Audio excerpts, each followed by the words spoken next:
Today we're making one of my favorite breakfast meals, and that is gluten-free waffles.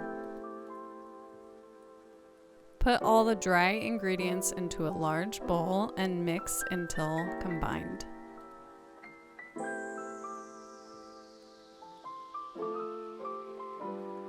In another bowl, you're going to take your wet ingredients and whisk them together. Make sure to melt your butter before you mix it in to the wet ingredients because you need to let it cool so that when you add it to your wet ingredients, it doesn't scramble the eggs.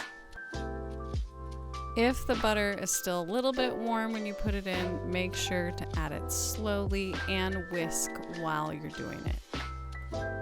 You're gonna pour your wet ingredients into your dry ingredients and you're gonna mix until you have a thick but pourable batter.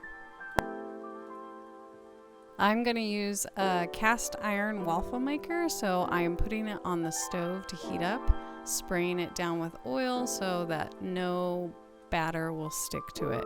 Make sure you follow the directions on your waffle maker, whatever that is, if it's electric or a cast iron like mine.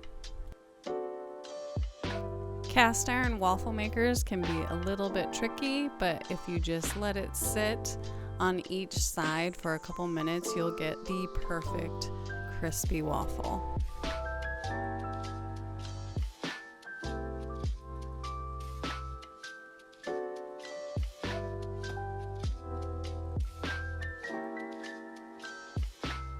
This recipe made about 6 to 8 waffles. I can't remember the exact amount, but it fed everyone. We topped it with fruit and maple syrup, and it was delicious.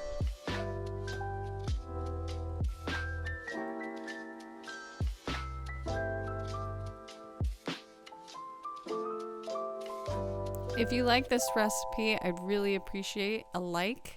And if you want to see more gluten-free recipes in the future, hit subscribe.